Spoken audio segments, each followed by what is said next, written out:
Это программа «Право голоса». Я ее ведущий Роман Бабаян. Продолжаем говорить с нашими гостями о ситуации на Украине. Заканчивайте вашу мысль и идем дальше, коллега. Так вот, и в связи с этим я хочу сказать, что если рассматривать так этот конфликт, то нужно понимать, что сам собой он не рассосется. Я вот впервые согласен с господином Ковтуном. Мы действительно последние 3 года занимались в основном только тем, что художественным свистом. Вот именно. Рассказывали сами себе. Да. Либо И это весной, либо это здесь. осенью. Ну просто не Украина распадется. Сияет. Вы в следующий раз поосторожнее, да. Запад в Украине разочаровался. Чемодан без ручки и так далее, и так далее.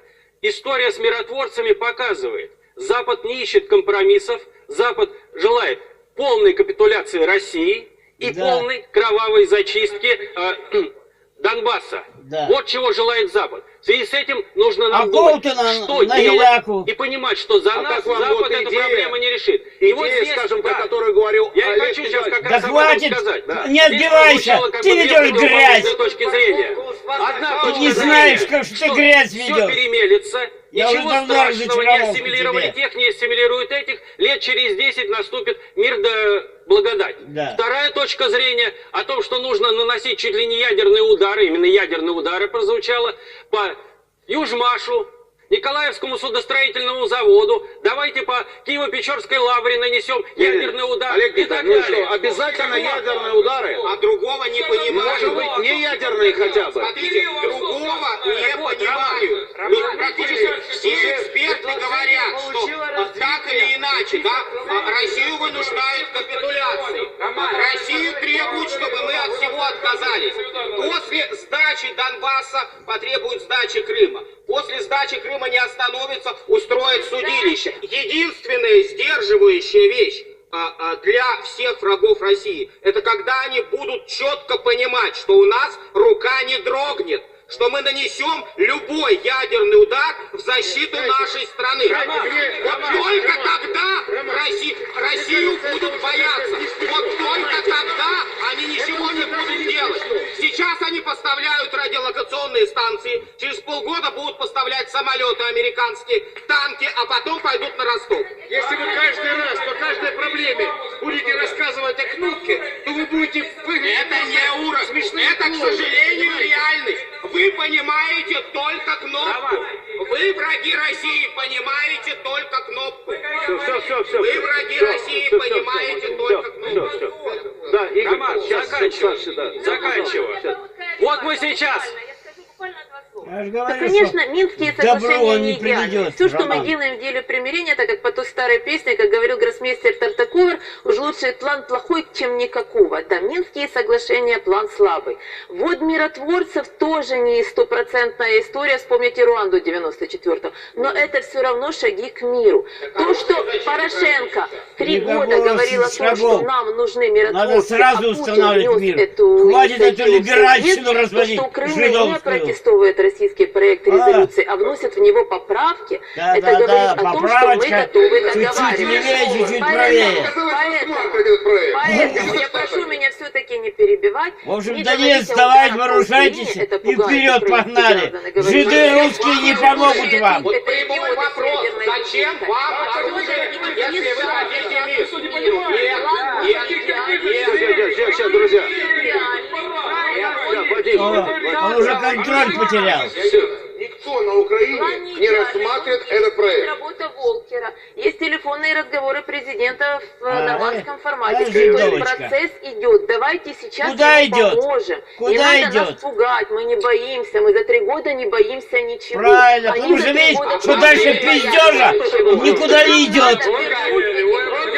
Олег, еще зажигай. Ну позже, не волнуйся. Согласен. Заканчивайте мысль. Так вот, вы Заканчивайте. сейчас слышали... Ты заканчивай. Подобные Разврат эксперты, подобные устроил. политологи нам 3 года доказывали, что Военный ничего делать не разврат. надо, что нужно ждать, когда Порошенко перебесится, Да, что да. Меркель с нами пойдет на сотрудничество, Трамп пойдет и Вот так далее. это правильно. А затем, когда все их прекрасные планы, ничего Да. не делания провалились, Да. они сразу же предлагают войну объявлять. А давайте-ка мы вспомним, что с подачи таких экспертов мы в 2015 году спасли от краха банковскую систему Украины. Было это? Было. Мы поставляем по 2,5 миллиона тонн солярки, дизельного топлива, при этом оговаривая, что он идет, это топливо только на мирные нужды, а не в баке танках, которые воюют в Донбассе. Мы в этом году на 40%. Я не знаю, Александр. Я не знаю, как это объяснить. Украинские танки приходят в нашу землю. Как это объяснить? Кто бенефициар? Что, на воде работают? Роман, так вот, мы в этом году На Черноморской воде. Уже неоднократно об этом говорили в этой студии. Ну и что ты говоришь? Ты говорилка. Развлекаешься, деньги зарабатываешь. Один из наших экспертов там же задал вопрос, почему вы, собственно, заняли вот такую позицию, которую вы заняли там по Крыму. Было сказано, слушайте, а вы перестаньте продавать, собственно, дизельное топливо для украинских бронетранспортеров. Вот Наши эксперты спросили, как мы продаем? Ваш же завод продает. Он говорит, не, Мозырский завод, на самом деле, в Мозыре, он принадлежит там российской корпорации. Нет, вы из Я России этот вопрос поставляете. задавал неоднократно, но ответа у меня нет. Нет, Ну Александр. тогда и вот занимайся этим, а не стравливанием. За 300% прибыли. Врага надо уничтожать, И а не последнее. воспитывать. Нашему президенту принадлежит фраза о том, что американцы на Украине провели блестящую спецоперацию Да. по отрыву Украины от России. Так вот, вместо того, чтобы заявлять о ядерных ударах, нужно нам провести блестящую операцию по возвращению Украины в русский мир. И плюс к этому, Роман, Можно вопрос? Сейчас, секунду, Олег, я не знаю, как. был у вас Он, наверное, знает. Если он умный. о том, что нужно ли запускать проект Новороссия.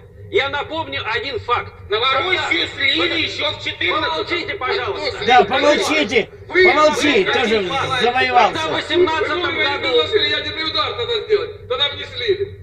Вот, Я сегодня впервые По морде услышал, что тебя Россия набить признала, что надо. они слила Новороссию. Это приятно. в 2018 году... Друзья, мало времени, часов, мы сейчас не... Тебя мало времени. Ты хочешь все охватить, а только развратом занимаешься. Отморозки, как и сейчас. Только назывались они там петлюровцами, гетманщиной и Да. прочее, прочее. Что сделала Москва?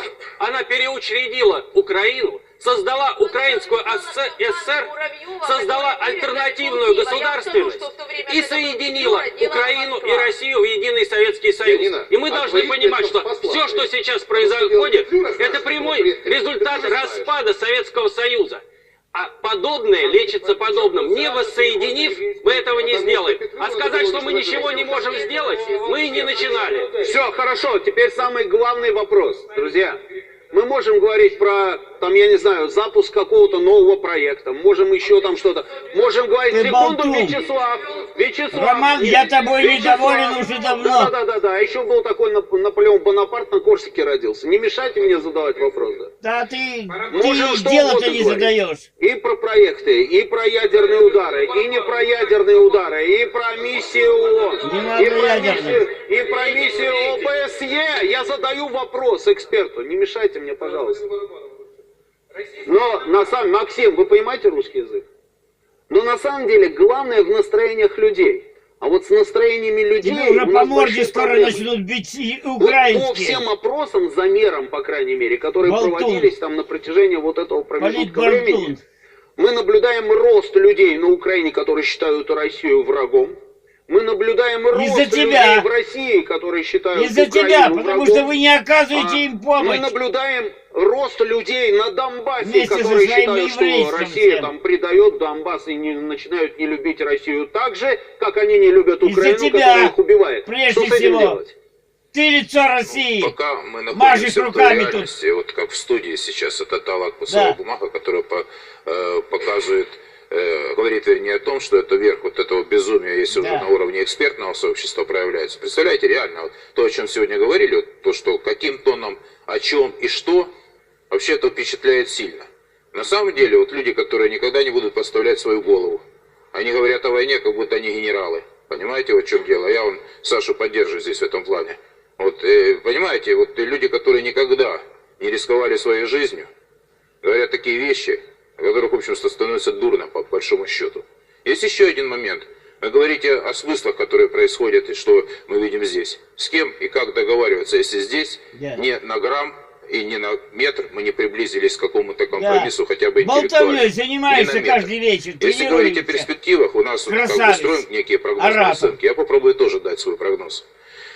На мой взгляд, ситуация стремительно ухудшается. Вот сейчас вот это осеннее обострение, оно приведет к тому, что я думаю, что мы уже находимся... вот мы говорили, Роман, с вами летом перед отпуском, да? Говорили, вот когда наступит? Вот новая реальность уже наступила. Появились новые вводные украинской политической жизни. Я скажу самый, это условно говоря, самый относительно безобидный. То, что произошло. Вот этот заход Саакашвили, я попытался слово подобрать, на территорию Украины, безусловно, знаете... Тут дело ведь не в Коломойском. Ведь Коломойский, когда был губернатором и вступил в конфликт с Порошенко, только один поход в посольство. Сразу не губернатор и сразу не в стране. Не забыли, ребята? Не думайте, что вы субъектны. Да. Одно действие, вы вспомните разговор Нуланд. Хотели Яценюка премьером, да? Хотели Кличко мэром. Да, а что скажут европейцы? Что сказала госпожа Нуланд? Не надо переводить вам. Какие вы субъекты? Вы о чем говорите? Поменяются водные, конечно, остановили, потому что Петр Алексеевич сейчас находится в Вашингтоне. Вернее, в Нью-Йорке, прошу прощения. Он решает вопросы, которые связаны. Безусловно, тут приостановился процесс. Сейчас возникла дилемма у правящей элиты. Либо досрочные выборы, это первое, но это шум информационный. Вот это все, что мы произносим, сейчас шум. Под это происходят глубокие вещи в экономике, в политике, в военной сфере. Украина одна из 3 сейчас точек напряжения. Попробую назвать сейчас. Первая – это Северная Корея. Вторая – это Украина, которая имеет тенденцию к обострению. Вы понимаете, что это каждого из нас касается уже сейчас? Это не коснется. Это уже касается сейчас в той или иной мере. И третья – это Курдистан. Потому что там идут такие очень серьезные изменения. Возможно, еще на карте появятся точки напряжения, которые свидетельствуют о том, что турбулентность в мире повышается. Вот эти вот проблемы, которые сейчас в ООН, вот эти вот ночные встречи, все это понятно, что до конца никто не понимает решения. Если вы думаете, что в мире... скажем, какое-то есть продуманные вещи, да, теория заговора, она может быть существовать, но глупость людей на нижнем уровне, на среднем, иногда амбиции руководителей, они ломают все карты, а потом выдаем либо это за гениальные решения, либо за тупые поступки. А вот когда мы озвучим такие вещи по поводу того, что мы можем каким-то образом решить ситуацию, вот мы здесь не можем договориться, мы интеллигентно говорить здесь не можем. Вот для российской аудитории надо понять, вот почему мы потеряли Украину. Это нужно понимать российской аудитории здесь и сейчас. Вот то противоречие, тот взрыв, которым мы поручили править государством. Максимально из последних сил мы деликатно говорить о вещах. И без этих болтунов обойдемся. Извините, откровенную чушь относительно того, что происходит на Украине, а ситуация идет своим чередом, и Украина, действительно, я согласен с вами, они решили, Запад решил свою задачу. Да. Россияне, поймите, они решили эту задачу эффективно, грамотно, системно и технично. Вот вам подтвердили это люди. И сейчас они, те, которые служили прошлому режиму, они говорят об этом, как от своей сейчас власти. О чем вы хотите говорить? Надо будут говорить о третьем режиме. Вот это происходит сейчас в среде. И сейчас будут вам новые вводные, наденут еще значок какой-то. Наденут что? На что вы обращаете внимание? Это все такая мишура, это все пыль. А на самом деле это касается жизни каждого из вас. И которые присутствуют и думают, что они решают судьбы человечества на самом деле. Да ничего вы не решаете, господа. Вы разменная монета в решении проблем. Вас тут зачистят. Если пойдет ситуация по очень худшему сценарию. Тупо зачистят. Понимаете, о чем идет речь? Если не физически, то интеллектуально. Потому что за слова надо отвечать. Потому что вы за слова свои надо отвечать. Вы люди, которые могут убить морально. Потому что вы пользуетесь эфирами, вы пользуетесь возможностью влиять на огромное количество людей. Из-за этого и вся морозка произошла. Господину Барабанову, вот я так понимаю, ваш спич был посвящен. Господин Барабанов живет в Москве. Все, друзья, все. К чему он призывает? К чему он призывает? Пошел нахуй! Заканчивайте, пожалуйста, да. Уберите этого полуполяка! Население Украины уже воспринимает украинец ты! Отлично. Я об этом и говорил, да. Максим, ты ходоровский хлопец, тупой тварь! Я твоего отца знаю, как Я ворюгу! обратился к нам всем. Я обращаюсь к себе в том числе. Потому что каждый раз, когда я что-то говорю, я очень хорошо думаю. И говорю вам, что вы за свои слова все будете отвечать, и я в том числе. И это ответственность. Я вас не призываю ни к чему. Я просто понимаю, что ничего не изменится. Вы просто перекраситесь в очередной момент. Когда поменяется там власть в Америке, еще где-то на Украине. Подождите еще. Гражданство вот так. Все, спасибо всем. Олег Николаевич, не надо давить на кнопки. Чем чаще мы будем говорить про эти кнопки, тем меньше, собственно, будет реакции Ты заткнись, от, прежде всего. я не знаю, от каких-то наших других поступков. Понимаете, взял. Нельзя до бесконечности кричать там волки, волки, волки, в какой-то момент могут не поверить.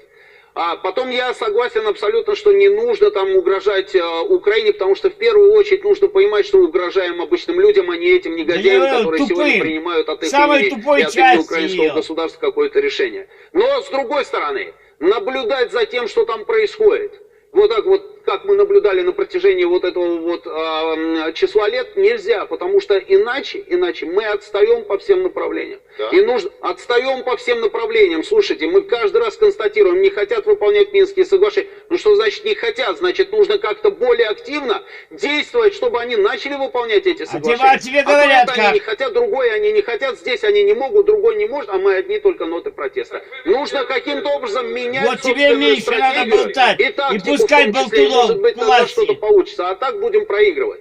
Каждый раз будем отставать на Кого полшага. каждый раз? Ты так уже давно позволить ведешь. себе это отставим просто не можем. Не можем никак. Настроения людей, я говорю, меняются и не в лучшую сторону. Все, спасибо всем. Встречаемся по будням в этой студии. Помните, что право голоса есть у каждого. Завязывай болтать, и все будет нормально.